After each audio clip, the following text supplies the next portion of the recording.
अक्सर एक कपल का पहला बच्चा हो जाता है, फर्स्ट बेबी होता है, ऑब्वियसली फर्स्ट कपल के लिए और एक न्यूली मदर के लिए एक पहला बच्चा होना, उसके बाद जाहिर है इवेंचुअली उन्होंने नेक्स्ट बेबी प्लान तो करना होता है, लेकिन थोड़े वक्फे के बाद, जैसे हम भी कहते हैं कि कम से कम 3 साल का एक मुनासिब गैप होना चाहिए, वो ऐसा कौन सा तरीक़ेकार आप सजेस्ट करेंगी जिससे बांझपन भी ना हो, ना ही फर्टिलिटी में इफेक्ट हो, और वो खवातीन जो पहले बच्चे के बाद कौन सा माने हमल का तरीका यानी कि कॉन्ट्रासेप्शन का तरीका कौन सा इस्तेमाल करें? इसमें ना अगर कपल प्रेगनेंसी के दौरान ही ये प्लान कर लें तो बहुत ज़बरदस्त बात होगी। उसमें ये होगा, आपकी जो भी गायनेकोलॉजिस्ट होगी उनको ये पता होनी चाहिए बात कि आप इस तरह का कुछ भी प्लान करना चाहते हैं, आप इतना गैप देना चाहते हैं।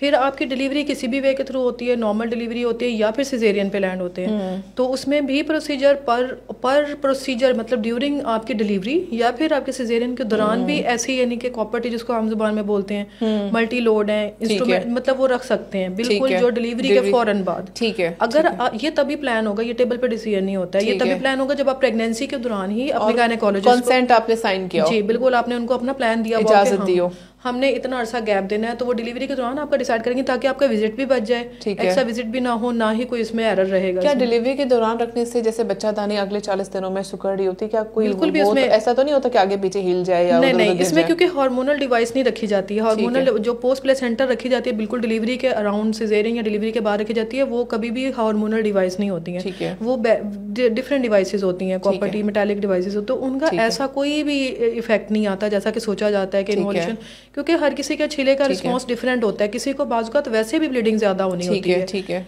अगर इन केस अगर किसी को कोई भी अलामतें मल्टी लोड या कॉपर्टी से आएंगी ना, तो बहुत ही कम चांसेस होते हैं कि वो उस दौरान पास आउट होके पेट में चली जाए, ठीक है, या फिर निचले रस्से से निकल जाए, ठीक है ना। तो इस तरह नहीं होता कि अंदर ही अंदर कोई उसके छुपे हुए अलामतें होंगी, अगर माहवारी को डिस्टर्ब करेगी भी तो वो आपको अलामतें जाहिर हो जाएंगी, तो आप जाके अपने गायनेकोलॉजिस्ट पे जाके रिमूव करवा सकते हैं, ठीक है। ऐसी चीज तो नहीं है कि आप ऑप्शन लेस हो जाएंगे, लेकिन इन सारी चीजों की परसेंटेज बहुत कम होती है। किसी 100 में रखी है तो 2 को सिर्फ इफेक्ट करेगी ब्लीडिंग, वो भी हो सकता है इरिटेशन होगी या उसके अंदर अंदरूनी कोई इन्फेक्शन था, ठीक है, कोई शुगर की वजह से इन्फेक्शन अंदरूनी चैनल चल रहा था, डिस्चार्ज चल रहा था, जिसकी वजह से वो भी इन्फेक्ट होगी जो कॉपर्टी रखी थी, या डिस्चार्ज की वजह से। अदरवाइज नॉर्मल पेशेंट को कभी भी कॉपर्टी कुछ भी नहीं कहेगी, ठीक है, ना ही वो पास आउट होकर ऊपर चली जाएगी, ना वो। अच्छा हाँ, कॉपर्टी से अक्सर लोगों के ना कुछ बड़े मिथ्स होते हैं कि ये फट के ऊपर चली जाएगी, ये पेट में आ जाती है, ये हलक में आ जाती है, दिमाग में चढ़ जाती है, पहली चीज। दूसरा, इससे बहुत ज्यादा खून जाया होता है। तीसरी चीज से कमर में दर्द तो सिर्फ इसकी वजह से होती है। ये जरा इन सवालात के जवाब देखिए, 1 in 1000 होता है ये जो रिस्क होता है ना एब्डोमेन में चले जाने का, यूट्रस से पास होके पेट में चली गई,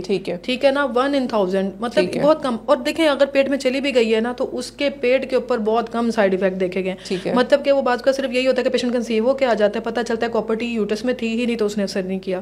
तो बहुत बहुत बहुत रेयर होता है कि इंटेस्टाइन पे कोई इफेक्ट कर दिया हो, यानी कि आंत पे कोई मसला किया हो, यानी कि एज सच इसका कोई मेजर साइड इफेक्ट नहीं है, ना ही क्योंकि ये हार्मोनल डिवाइस है तो इसके हार्मोनल साइड इफेक्ट भी नहीं है, ठीक है। तो हार्मोनल डिवाइसेस भी हैं, उनके अपने फायदे भी हैं, नुकसानात भी हैं, ठीक है ना। तो इसी तरह अंदर प्लेस करने के लिए हार्मोनल डिवाइसेस भी हैं, ठीक है। तो कॉपर्टी के सच कोई साइड इफेक्ट कैसे माहवारी बहुत ज्यादा हो जाती है, हैवी ब्लीडिंग से कहते हैं। हैवी ब्लीडिंग वही के कुछ अरसे के लिए रहेगी इरिटेशन की फॉर्म में, तकरीबन 6 महीने लगते हैं, 6 महीने लग जाते हैं, तो उसके बाद लेकिन सेटल हो जाता है, अंटिल कोई इस तरह से नहीं होगा कि आपके वही सिम्टम्स के हमेशा परसिस्ट करेंगे। अगर बहुत ही HB आपकी ड्रॉप होगी, बहुत ही रेगुलर होगी, फिर आप रिमूव करवाएं, अदरवाइज इस तरह नहीं है। लेकिन और ये फैसला आपके हाथ में, आप इसको हटवा सकते हैं अगर आपको सूट नहीं कर रही। 1 साल के बाद अगर आप गैप खत्म करना चाह रहे हैं, आप निकलवा दें, ठीक है। 2 साल के बाद उसी जिस दिन आप निकलवाएंगे आपकी फर्टिलिटी उसी दिन रिटर्न हो जाएगी, उसी दिन रिटर्न होगी। क्या ऐसा है कि 1 महीना लगेगा, 2 महीने लगेंगे, 6 महीने लगेंगे? हार्मोनल डिवाइस ये है ही नहीं, क्योंकि जो ब्लड में सर्कुलेट करती रहे, जिस दिन निकलेगी उसी दिन आपका कंसीव होना वो तो हो जाएगा, ठीक है। यानी कि कॉपर्टी का कोई भी ताल्लुक इनफर्टिलिटी से नहीं है, जो ही आप निकालेंगे आप वापस बिल्कुल नॉर्मल तरीके से फर्टाइल, आप अगले ही महीने आप कंसीव भी कर सकते हो। मैंने खुद ऐसे केसेस काफी डिपेंड करता है ना कि आपने किन एसेप्टिक में, अगर तो आपने डिलीवरी के दौरान रखवाया है फिर भी ठीक है, अगर आपने डिलीवरी से हट के बाद में रखवाया है ना, मतलब छिले के टाइम के बाद जो रखी जाती है, तो उस टाइम पे भी किस डॉक्टर ने रखा है, किन टेक्निक से रखा है। एसेप्टिक टेक्निक होते हैं, यानी कि जरासीम अंदर तो नहीं घुसा दी है, तो उसमें भी होता है कि फिर साथ ही इन्फेक्शन अच्छी जगह से साफ सुथरे तरीके से लगवाएं। अगर आपको इन्फेक्शन कोई नहीं लगा तो वो कॉपर्टी कुछ भी सच मेजर साइड इफेक्ट्स नहीं करेगी आपको, ठीक है ना। हार्मोनल डिवाइस ज्यादा बेहतर रखवाना है कॉपर्टी?